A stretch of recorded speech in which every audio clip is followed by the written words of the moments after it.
जी। जिसमें उन्होंने ये कहा है कि जो नवाब खानदान है उनकी जो नस्लें हैं उनकी नस्लों को इतना भी वोट नहीं मिला कि रामपुर में जितने हिजड़े होंगे। क्या कहना चाहेंगे? बिल्कुल, एक्चुअली मुझे लगता है वो सही। उन 2.5 साल जब आज़म जेल में रहा तो दिमाग समेत उसके तो हर औजार पे जंग लग गया। तो उस पे तेल लगाने का काम तो किन्नरों से ही आजकल करा रहा है। तो किन्नरों की कितनी गिनती है रामपुर में उससे बेहतर कौन जानेगा। ये साफ सी बात है।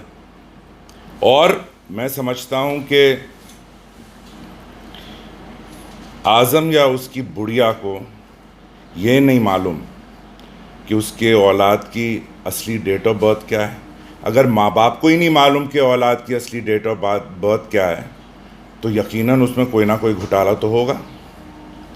और मैं समझता हूँ आज़म लाल बालों वाली चमगादड़ है जिसकी आदत है चिपकना।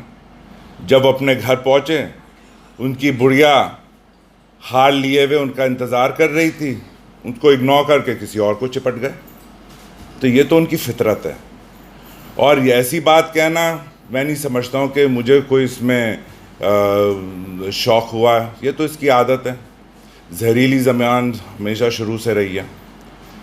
दूसरी बात जो कही गई कि पहले रामपुर में सिर्फ किला और ख़ास बाग होता था, मैं समझता हूँ या तो ये उस ज़माने की ये मम्मी होगी जिसे एम्बाम करके आज तक ज़िंदा रखा गया है, किसे मालूम है उस ज़माने में क्या हुआ। दूसरी बात, जिस स्कूल में जिस कॉलेज में ये खुद पढ़ा वो किसके बनाए हुए थे? वो भी तो इमारतें हैं। सारे स्कूल कॉलेजेस रामपुर के, सेक्रेटेरिएट जहाँ जो आज कचहरी है वो सारी बिल्डिंग उस ज़माने की हैं। तो झूठ बोलना कोई इसके लिए मुश्किल नहीं है, तो आसानी से झूठ बोलता है। अच्छा नावेद जी, उन्होंने ये भी कहा है कि नवाब के सामने जब नाचती थी जो क्या कहते तवा, तो वो जो थी बेहोश हो जाती थी लेकिन वो एक घुंघरू से नाचते रहते थे। अच्छा, तो ये सारी डिटेल्स आज़म को कैसे पता? लगता है इनके नठौरी शजरे में किन्नरों का ज़रूर दखल हुआ होगा या तवाइफ़ों का, तभी हर चीज़ इसे पता है कि उस ज़माने में क्या होता था। अच्छा, इस समय लोकसभा का उपचुनाव चल रहा है।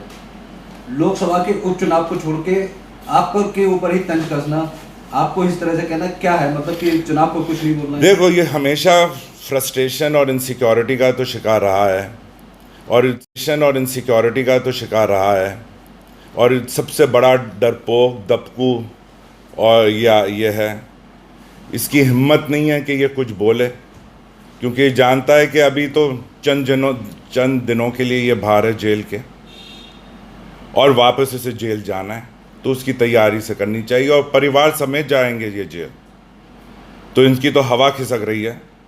ये जब सरकार में नहीं होता है तो सबसे ज़्यादा बुज़दिल और डरपोक दबकू आदमी यही है। क्या कहना, 3000 वोट आए हैं आपको? नहीं, वो आए, मैं डिनाई नहीं कर रहा हूँ, बिल्कुल आए। तो ये तो दुनिया को पता है, ये उसमें जनता को अब बता रहे हैं। अच्छा, वो ये क्या कह रहा है कि क्या कहते हैं, एक ही मतलब घर से जो है पंजे के लिए भी वोट मांगा जा रहा है और भाजपा के लिए भी वोट मांगा जा रहा है। लगता है जेल में रह के दिमाग पे कुछ गहरा ज़ख्म हुआ होगा कि उसे समझ में नहीं आ रहा है। यहाँ तो 2 ही प्रत्याशी लड़ रहे हैं,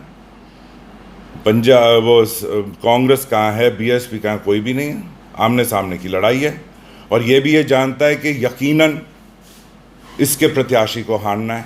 ये चाहे कुछ कर ले, कुछ हथकंडे अपना ले, कितने भाषण दे दे, कितनी तकरीरें कर ले, इसके प्रत्याशी को तो यकीनन हारना है।